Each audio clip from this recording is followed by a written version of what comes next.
Bonjour et bienvenue dans cette vidéo. Alors je fais un test pour un réglage. Je fais un test pour un réglage. Je vais voir si c'est bon. Bonjour et bienvenue dans cette vidéo. Alors je fais un test. Ah ben c'est bon, impeccable, ça passe. Alors parce que je voulais changer un petit peu d'angle de vue. Je voudrais avoir plusieurs angles possibles, pour faire un petit peu quelque chose de toujours plus humain, toujours plus de proximité avec ceux qui apprécient ou apprécieront les partages. Voilà, donc j'ai mis le micro. Alors voyez, je suis assis dans mon canapé, c'est là où je fais mes méditations bibliques, et c'est aussi ce moment-là que je voulais vous partager en fait. Et j'avais un cœur très important dans la lignée de ce que j'ai partagé ces derniers jours. J'avais un sujet à cœur très important à propos des commandements de Dieu. Parce que nous arrivons vraiment à la fin des temps. Et comme je vous expliquais dans certaines vidéos, que de la même façon que les ténèbres s'épaississent, de la même façon, Dieu va nous apporter des révélations et un retour à la source. Un retour à la genèse, je dirais presque, c'est-à-dire revenir à nos origines, à notre source, à ce qui fait notre humanité, à ce qui fait notre connexion avec Dieu, à ce qui fait que nous avons une bonne relation avec Dieu, et à ce qui fait que nous revenons à un modèle sain. Parce qu'en fait, on voit que la corruption touche tous les niveaux de la société, si bien qu'on demande même aux docteurs de ne plus soigner les gens. On demande aux docteurs de laisser les gens aller chez eux, et on leur dit ben c'est pas la peine d'aller soigner, il faut pas aller les soigner, laisser les gens chez eux, voilà. On voit, le monde est devenu extrêmement déraisonnable, et c'est le moment de revenir au bon sens, de revenir à l'intelligence, à la sagesse, et je dirais à l'amour de son Créateur. Et revenir à l'amour de son Créateur, c'est tout simplement déjà une première chose, se pencher vers le cœur de Dieu, se pencher vers Dieu. Quel est son cœur? Quel est le fond de sa pensée? Quelle est la pensée de Dieu? Et là où je veux en venir, c'est que la pensée de Dieu, le cœur de Dieu, ce sont les 10 commandements de Dieu. Et je voulais vous faire comprendre que connaître les 10 commandements de Dieu, déjà, on peut ne les connaître que si on en fait la lecture et la méditer. Parce qu'on ne lit pas les commandements de Dieu comme on lirait le journal Picsou, ou comme on lirait la Provençale, ou comme on lirait le Sud-Ouest ou la Dépêche, ou le Parisien, mais c'est méditer la parole de Dieu pour connaître quel est ce Dieu, et quelle est sa pensée, quelle est sa volonté à mon égard, à moi, le message qu'il me donne, lui qui m'a donné le souffle de vie et l'esprit de vie. Certes, ma mère m'a engendré, mais c'est Dieu qui a permis que je sorte de ses reins et que je trouve ce corps, que j'hérite de ce corps et de cette création extraordinaire ou formidable qu'est l'être humain. On le voit d'un point de vue biologique, au niveau des organes, au niveau de tout, du corps. Dieu a fait de nous des êtres extraordinaires. Et en fait, ce que je voulais parler aussi vis-à-vis des commandements de Dieu, donc d'y retourner, et ce que j'avais remarqué, j'avais noté que beaucoup de personnes disaient que les commandements de Dieu étaient, beaucoup avaient dit que les commandements de Dieu étaient impossibles à faire. Et combien n'ont pas entendu certains pasteurs, certains hommes de Dieu dire que personne n'avait pu accomplir les commandements de Dieu et que Dieu les avait abolis pour passer maintenant au Nouveau Testament et à Jésus. Mais toujours, je me suis dit, mais comment peut-on dire ça alors que la Bible dit le contraire? La Bible dit justement que certains avaient accompli les commandes de Dieu à la perfection. Et je vais vous le montrer. C'est pour ça que ce soit aujourd'hui ou hier, les commandes de Dieu ne sont pas difficiles. Et tant qu'on va se dire que les commandements de Dieu sont difficiles, on va les estimer difficiles, on va se dire je ne vais pas y arriver. Mais si on comprend bien que les commandements de Dieu ne sont pas difficiles et qu'en plus d'autres y sont arrivés, les ont accomplis, vous comprendrez bien que par la grâce de Dieu, on les accomplit par la grâce de Dieu. C'est elle qui le fait au travers nous. C'est une force, des dons qui nous sont donnés pour pouvoir, par la nouvelle naissance, accomplir ce qui n'était pas possible d'accomplir autrefois. Et cette compréhension, ça changera nos jours à venir. On est dans un nouveau mois là, on est dans une nouvelle année, d'autres mois sont à venir, d'autres années sont à venir, mais c'est important de comprendre ça pour que notre identité de chrétienne soit élevée, qu'on ne paraisse pas comme des gens faibles, fragiles, des moins que rien, des incapables et tout ça. Dieu nous donne des statuts de roi et de reine, comme j'en parle sur mes dernières vidéos.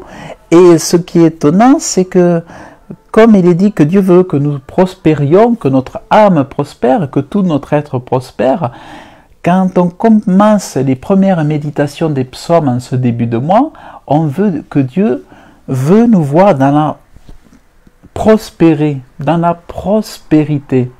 que nous prospérions dans notre vie spirituelle, que nous prospérions par rapport à notre identité, à notre vision qu'on a sur nous-mêmes et à notre vision sur l'exigence que Dieu a de nous. Comment il veut que nous nous soumettions à lui, que nous nous conformions à sa volonté et, là où je veux en venir, à ses commandements.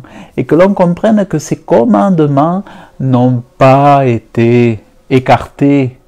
Les chrétiens ne comprennent pas que les commandements n'ont pas été écartés de nous. Ils sont aujourd'hui là pour nous montrer ce qu'est le péché. Et afin que par la grâce, on puisse faire ce qui plaît à Dieu. Parce que les commandements nous montrent ce qui plaît à Dieu. Quel est le cœur de Dieu? Quelle est la volonté de Dieu pour nous? Combien c'est important que de savoir qu'on doit honorer notre père et notre mère. Mais si on ne pose pas les regards sur les commandements, on ne connaît pas ce commandement. Et on ne connaît pas la malédiction qui en découle dès lors qu'on y désobéit. Vous voyez, la malédiction du commandement vient de ce qu'on ne connaît pas, ce commandement de honore ton père et ta mère. Donc, il est important de connaître les commandements pour ne pas tomber sous la malédiction, parce que ça c'est important. Et alors, je parlais du sabbat aussi, que beaucoup me jettent la pierre, enfin, pas moi seul, mais je veux dire, c'est vrai que ceux qui ont pour mission, qui ont pour l'amour de Dieu, ce désir de ramener les enfants de Dieu à la sainteté, eh bien, ceux-là vont pas plaire à la majorité, ça c'est certain, mais toujours est-il que le message doit être distribué, c'est vraiment important. Donc, et puis c'est surtout que en élevant nos identités dans l'amour de Dieu, nous pourrons être plus propices à pouvoir aider nos prochains, à ceux qui souffrent et à ceux qui ont besoin de nous pour les aider à sortir des ténèbres et à passer dans le royaume de lumière et pourquoi en croyant à l'évangile de Jésus. Donc ça c'est ce que je voulais vous partager. Et donc pour revenir au fait que oui, les commandements ne sont pas difficiles et que oui, ils ont été accomplis dans l'Ancien Testament, je vais vous montrer que contrairement à ce que disent d'autres, ce n'était pas impossible de les accomplir, les commandements de Dieu. La preuve, regardez. Au jour d'Hérode, roi de Judée, il y avait un certain sacrificateur nommé Zacharie de la classe d'Abia, et sa femme était des filles d'Aaron, et son nom était Élisabeth. Et ils étaient tous deux justes devant Dieu, marchant dans tous les commandements, marchant dans tous les commandements et dans toutes les ordonnances du Seigneur, sans reproche. Donc, Dieu nous révèle qu'il faisait les commandements et les ordonnances. Donc, on distingue deux choses, commandements et ordonnances. Et qu'est-ce que ça veut dire? Donc déjà, il faut noter qu'il le faisait sans reproche. Donc, ils étaient irréprochables. Donc, ça existait. Donc, ça dément, ça oppose ceux qui disaient que c'était impossible et que du coup, Dieu a dû amener le Nouveau Testament, a dû faire venir Jésus. Bon, mais c'est vrai que Jésus soit le sauveur du monde, c'est une chose, mais le fait de rendre incapable d'observer les commandements de Dieu est absolument faux, puisque beaucoup le faisaient. Voilà, preuve de la Bible à l'appui. Et ce que je voulais vous souligner aussi, c'est que ce que je vous disais dans d'autres vidéos, c'est de faire la distinction entre les commandements et les ordonnances. Effectivement, Dieu ne demande pas d'observer les ordonnances de la sacrificature sous Moïse. C'est-à-dire les ordonnances, c'est-à-dire tuer les agneaux, les moutons, les pigeons, les bœufs. Oui, les ordonnances, on ne le fait plus. Les lois mosaïques, dans ce sens-là, ce sont les ordonnances mosaïques, nous ne les faisons plus. Mais les lois, les 10 commandements, nous les faisons toujours. Sans ça, les chrétiens deviendraient des meurtriers, des assassins, et en toute impunité, et sans être jugés ni condamnés. Sauf que c'est une folie, puisque autant on est justifié par Jésus-Christ de sa justice, mais en autant on est sanctifié par l'obéissance au commandement de Jésus. Si bien que dans le dernier livre de la Bible, l'Apocalypse, pour que Dieu puisse rappeler aux chrétiens que les commandements ne sont pas abolis, dans le dernier livre, le 66e livre, Dieu nous rappelle que les commandements sont pour les chrétiens. Et dans l'Apocalypse 14, il dit « Ici à la patience des saints, ceux qui gardent les commandements de Dieu. » Voyez la gifle, la claque pour ceux qui disent non, c'est fini, c'est du passé, c'est le Nouveau Testament, tu nous remets sous la loi, ton enseignement est dangereux, c'est faux. Ce qui est dangereux, c'est de dire que les commandements, c'est du passé. Dieu, est-ce qu'il est du passé, Dieu? Il a dit que oui, il remplaçait la loi, les ordonnances de Moïse quant au sacrifice par la nouvelle loi, la nouvelle alliance, par le sang de Jésus. C'est-à-dire, on remplace le sang des boucs, des bêtes, par le sang de Jésus. Ça, oui, c'est remplacé. Mais la loi était irremplaçable. C'est une loi. Les 10 commandements, c'est intemporel, éternel. Si bien qu'il est fort probable qu'on les ait aussi au ciel, dans le paradis de Dieu, dans le millénium et dans les siècles et les siècles. Le commandement ne sera jamais, jamais aboli. C'est pour ça qu'il est dit, dans le fluo ici, là vous l'avez peut-être en envers, mais il est dit, c'est ici la patience des saints, ceux qui gardent les commandements de Dieu. Non, ne vous laissez pas tromper, ne vous laissez pas endormir. Les commandements, plus que jamais, sont pour aujourd'hui. Et je rappelle qu'il y a des commandements cachés. Il y a des commandements cachés. Et l'autre jour, j'avais trouvé un psaume que Dieu disait qu'il cache à certains hommes ses commandements. Dieu cache certains commandements aux hommes. Et il se trouve que quand j'ai lu ça, j'ai dit, mais c'est hallucinant. Donc Dieu cache des commandements. Et j'ai compris que le 4e commandement du sabbat a été caché aux hommes. Et si bien que même ceux qui... Et dans ce commandement, donc, il a été caché, mais même le jour a été caché. C'est-à-dire que les gens qui croient observer le sabbat ou le samedi ou le dimanche, ils se trompent parce que ce jour-là a été caché aussi. Et c'est ce que j'ai découvert il n'y a pas longtemps. Donc, ce genre de révélation montre que nous sommes bien au temps de la fin et que Dieu est en train de dévoiler des choses extraordinaires. C'est pour ça que j'insiste, je reviens là-dessus. Vous pourrez voir mes vidéos précédentes, ça c'est lié. Mais pour moi, c'est important de le partager. Et aujourd'hui, d'appuyer sur ce fait, c'est que dans Luc 1, Dieu nous dit que les parents de Jean-Baptiste, accomplissaient la loi et les ordonnances et ils étaient sans reproche.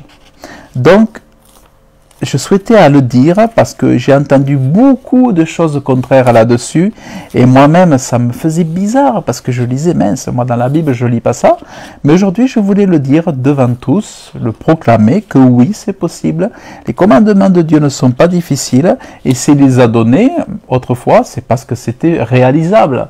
Dieu n'est pas pervers. C'est pas possible. Quand Dieu donne quelque chose, c'est que c'est réalisable. Donc ça, c'est important de le comprendre. Et donc, je le répète, ils étaient tous les deux justes devant Dieu, Élisabeth et Zacharie, marchant dans tous les commandements, dans toutes les ordonnances du Seigneur, sans reproche, irréprochables, c'est-à-dire ils avaient fait ce que Dieu leur demandait et c'était possible. Voilà. Donc c'était ce que je voulais vous partager dans cette vidéo. Finalement, on voit la différence entre les commandements et les ordonnances et le fait que ça soit possible de les faire de façon irréprochable, c'est possible.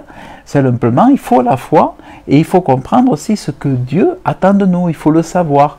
Mais si on se cache et on ne veut pas entendre, eh bien on ne saura pas ce que Dieu attend de nous. Mais si on sait, si on est conscient, on va attaquer cette nouvelle année de façon beaucoup plus zélée.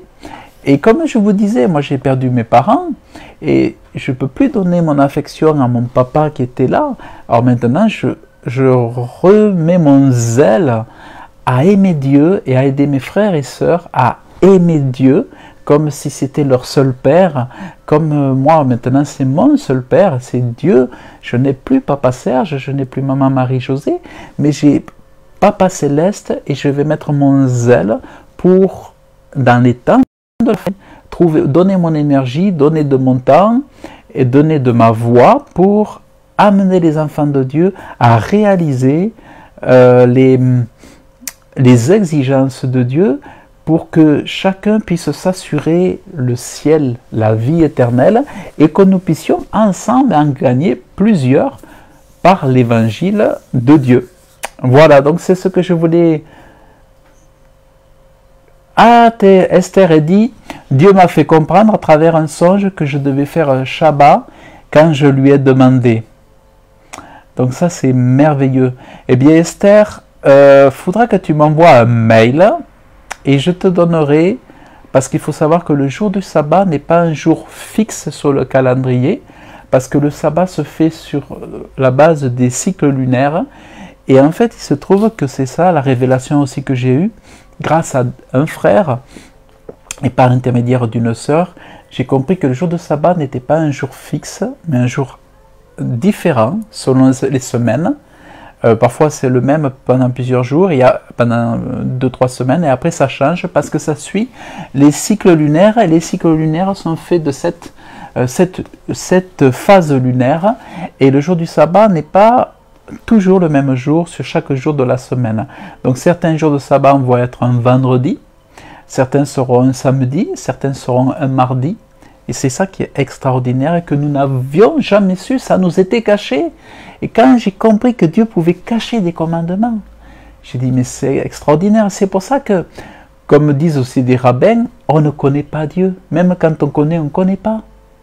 C'est pour ça qu'il faut toujours rester dans cette humilité, ne pas s'énerver, ne pas s'irriter contre ceux qui enseignent. Comme hier, j'ai des personnes qui ont été terribles avec moi. Je trouve que ces gens qui disent non, absolument, et qui ne veulent pas comprendre, et qui accusent et tout ça, c'est affreux. On devrait Moi, quand j'entends des choses, je ne vais pas mépriser, je ne vais pas incendier quelqu'un, le considérer comme un affreux jojo, un crétin, un répugnant, mais je vais plutôt m'humilier, dire mais qu'est-ce qui se passe? Est-ce que cette personne n'aurait pas raison? Et c'est ça l'important, c'est de se remettre en question et de grandir. On ne peut pas grandir sans se former, sans en prendre, sinon on stagne. Si on croit qu'on a toujours raison, qu'on a toujours toutes les connaissances, qu'on est, ça y est, on a tout compris, c'est bon, ça c'est bon, ça c'est pas bon, ça c'est bon, ça, ben, on grandira jamais.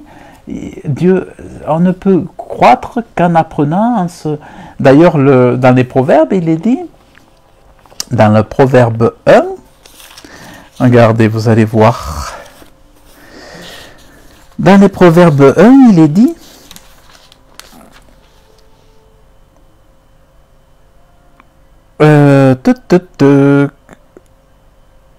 le sage écoutera et il croîtra en science. Donc ça veut dire que toujours écouter, continuer d'écouter sans se lasser, et ça veut dire avoir une croissance. Mais une croissance dans la révélation, pas dans les choses qu'on connaît déjà. Il n'y a pas de croissance si on reste sur les mêmes acquis, si on reste justement à n'écouter que ce qu'on sait déjà. La croissance, c'est rentrer dans des nouvelles révélations et les accepter en tant que telles. C'est que, moi je me rappelle quand je disais à Dieu, mais montre-moi la sainteté. Il me montrait des choses, je l'avais prié, il me montrait des choses. Il avait répondu à ma prière, c'était à moi de l'accepter. Mais si j'avais dit à Dieu, ah mais non, ça, non, je veux pas le... Non, ça, tu n'aurais pas dû me le dire. Non, ça, je ne voulais pas le savoir. Mais vous voyez combien ça aurait été stupide. Donc c'est vrai que quand on demande à Dieu, il nous apporte autre chose, il nous fait du bien. Et on doit s'aider, voilà, comme dit Esther, c'est dommage, on doit s'aider à progresser entre frères et sœurs. Donc du coup, plutôt que d'avoir Vraiment, c'est affreux, parce qu'en plus, il ne faut pas non plus rentrer dans les débats, c'est le piège, après il ne faut pas rentrer dans les querelles et tout ça, donc il vaut mieux prendre des distances, rester aimable et puis se séparer, parce que c'est vrai que si c'est pour se faire griffer, si c'est pour se faire piquer, si c'est pour se faire mépriser, il vaut mieux prendre les distances. Je te bénis ma soeur, je te bénis mon frère, mais il vaut mieux prendre des distances et que si la personne veut revenir, qu'elle revienne dans la paix, et que chacun se laisse enseigner dans la paix, mais pas des oui, non, oui, non, oui, non, non, mais, ouais, non, non, mais. Bon, je pense qu'il vaut mieux écouter, remettre ça devant Dieu, mais pas être des contestataires, hein, des contestataires. Oui, mais non. J'ai fait un enseignement sur le vin et les boissons fortes. Ah oui, mais non. Puisqu'on boit quand même à la Sainte Seine du vin. Oui, mais non, puisque Jésus buvait du vin. Oui, mais non, puisqu'ils boivent du vin pendant le sabbat, enfin ceci, cela. Mais ils peuvent boire très peu, pour la symbolique, ils peuvent boire très peu. Et puis certains, c'est des vins sans alcool aussi. Il y a des vins qui sont pas, comment dire, qui sont pas sans alcool. Et puis nous, Jésus a dit, le plus petit dans le royaume des cieux est plus grand que Jean-Baptiste. Donc on ne peut pas se comparer non plus à ceux d'avant. Parce que même Jean-Baptiste qui était grand, il a dit que le plus petit dans le royaume des cieux était plus grand que Jean-Baptiste. Donc pour Dieu et pour Jésus, nous sommes au-dessus de Jean-Baptiste. Donc même si Jean-Baptiste avait bu du vin, Dieu nous demande d'être au-dessus, un standard au-dessus. Parce que nous sommes l'épouse, l'église de Dieu. Autrefois, ce n'était pas l'épouse. Autrefois, il n'y avait pas de fils et de filles. Autrefois, il y avait des prophètes. Aujourd'hui, il y a des fils et des filles. Et c'est nous, les fils et les filles. Donc, vous voyez, c'est plus qu'avant. Dieu attend plus qu'avant et il fait de nous plus que ceux d'avant. La gloire d'aujourd'hui est plus grande que celle d'avant. C'est pour ça que je voulais vous partager cette vidéo et rendre hommage aussi aux parents de Jean-Baptiste qui a baptisé d'eau pour la repentance, pour que à l'époque les Juifs se repentent de leurs péchés. Et je trouve que c'est important de rendre hommage à ces gens-là, à leur mémoire, à Zacharie, qui a observé les commandements et les ordonnances de Dieu, et qui l'ont fait à la perfection. Donc vraiment, ça, c'est quand même important de le remarquer, et de les honorer pendant ce moment-là. Donc voilà ce que je voulais partager avec vous dans cette vidéo. Et donc je vous dis donc à très bientôt. Et mon cœur, c'est de servir Dieu plus que jamais. Voilà, puisque maintenant, double portion d'amour pour Dieu, mon cœur est pour lui, et pour Jésus, et donc voilà. Ce que je fatigue, tant pis pour eux, parce que je serai encore plus là. Donc, mais tant mieux pour ceux qui apprécieront. Voilà, donc en tout cas, vous pouvez retrouver mes vidéos sur ma chaîne Réussir ma vie spirituelle, et vous pouvez retrouver mes vidéos sur la chaîne Serge le Prédicateur. J'en ai fait 2, parce que je craignais que ma première chaîne finisse par être bloquée, ou supprimée, parce que j'avais mis pas mal de choses par rapport à la situation du coco vide là, et je m'attendais à ce qu'à tout moment il me la supprime à cause comment dire, de gens qui s'amuseraient à dénoncer ou pour la supprimer ou comme ça. Donc voilà, j'ai fait une chaîne de secours qui s'appelle Serge le Prédicateur. Donc je vous dis à très bientôt, que Dieu vous bénisse abondamment dans le nom de Jésus. Amen. Salut.